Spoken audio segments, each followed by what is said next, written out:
If anyone tells you that rut exists, bro, they are gay. Do not listen to them. Because this is what most of you think. Entrepreneurs, founders, content creators, especially if you are ambitious, you have this perfectionism that you have to do everything so perfect that sometimes even a bad day, you call it a fucking rut, okay? Because most people think that they are in a rut. That makes them slow down for me. They miss a few days and then they suddenly tell themselves, everything is wrong. But here's the truth, bro. The rut never exists. It does not exist. It does not even enter the consciousness of mind, which it shouldn't be to yours. And you created the word ruts the second you name it. I'm going to be a little bit controversial, but self-improvement is gay. Bro, what are you improving yourself for if you have no purpose in this life? You're just improving yourself for what?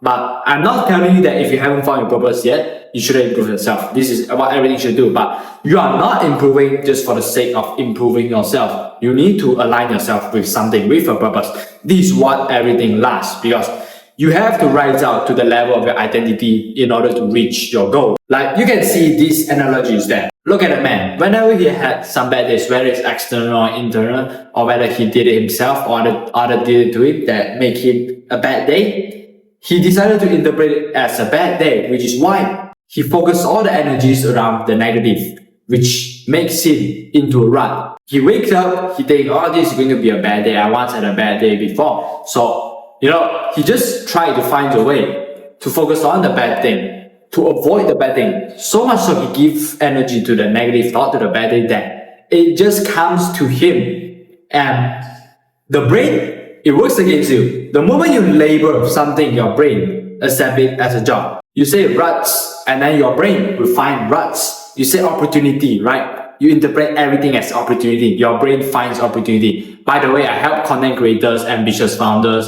and business owners, entrepreneurs to turn every setback they face into advantage by making them to stop being victim of their own circumstances but the aggressor towards their own circumstances, so they can get everything they want. They see everything as an opportunity to grow, to become better, to reach their goal, to maximize everything they've been given.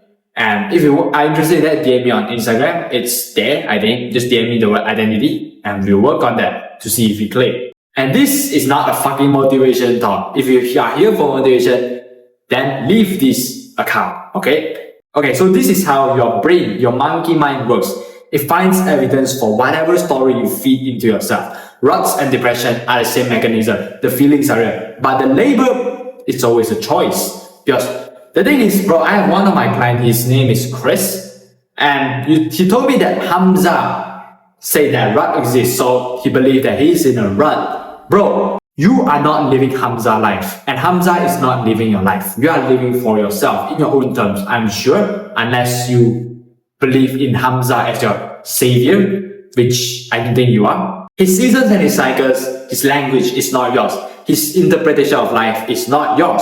Every framework you absorb from someone else, you might wonder, but bro, I watch him, I listen to everything he said. Okay, God, bro, do you think Hamza is God? Do you think he gets everything right all along? He might say some shit that is wrong, that is inaccurate, that is not what you align with, that is not what your true self align with. So what I want you to do is take every good from the people you watch every day, Hamza, everyone, and leave everything else. Leave everything that is bad, that it doesn't align with your true ideal self. Because you are not supposed to live on Hamza terms or anyone terms. Live in your own terms and God's will. And this is where the real spiral begins. It's never the slowdown that kills you. It is the story that you attach yourself to the slowdown. So here's how it actually goes. This is the side of it. First off, you fall short and you give yourself bad energy. Bad energy creates bad interpretation. Bad interpretation creates bad action. And bad action creates more energy. It's a fucking loop, bro. And you need to recognize this ASAP and get out of it. Now you're actually in a spiral because the rut did not create spiral. Your interpretation of the rut did. So look at this picture, right? You give yourself a story. Oh, I'm not good at this. I'm bad, blah, blah, blah. Which infect your energy into a negative one. And when you are negative, right? Your negative energy makes you do the negative action. And the negative action leads to negative results. And I want you to first change your perspective. You're expecting yourself to operate peak performance, and nobody operates 100% all the time. Even right now, I think I probably operate around 50%. I'm a bit drained and tired. And slowing down is a season. It is not a lifelong sentence that you should slow down. It is just a season. If you feel like you need to slow down, listen to your body, because you need to slow down. Just do the bare minimum that will keep you 1% better. But because the thing is, your worst season is still someone else's gym. Think of a new beginner. Let's call him Miguel, okay? Miguel, he's fat. He's a fat fuck. And he doesn't have a gym, right? All he can do is just a push-up to build muscle or run. But you got gym. You are jacked. You expect your workout to be like, what, 15 times 3 bench, squat, or like what, pull-ups, all in one day. But somehow you just can't make yourself do it. So you can still do push-up or just run, go for a run. And you can do it probably better than Miguel, if you know what I mean. So your worst season, it's Miguel someone else's dream, or it is his ideal day where he's consistent in running, or where he's consistent in doing push-up and going for a run. The thing you're calling a run will look like progress to the version of you from 2 to 3 years ago. Think about this shit. Meditate on this shit. The thing that you are calling a run would be a progress to a version of you from 2 years ago. Think of this shit, please. Alright, so what you feed yourself grows. So, bro, stop feeding the rat by talking about it. Don't even let it enter your consciousness, right? Choose what you want to think about. And just ignore. I read a book called Reality Transurfing just a few hours before. It is a very good book. It talks about how we create negative action, how we attract the things that we don't want, because we keep giving the things that we don't want. Bad energy. We keep giving energy, when the best way is to just ignore it. Pretend that it doesn't exist. It doesn't even enter to your consciousness. I want to say this so much that it doesn't enter in your consciousness. And this is the only move that you can do, right? And Chris, pay attention to this.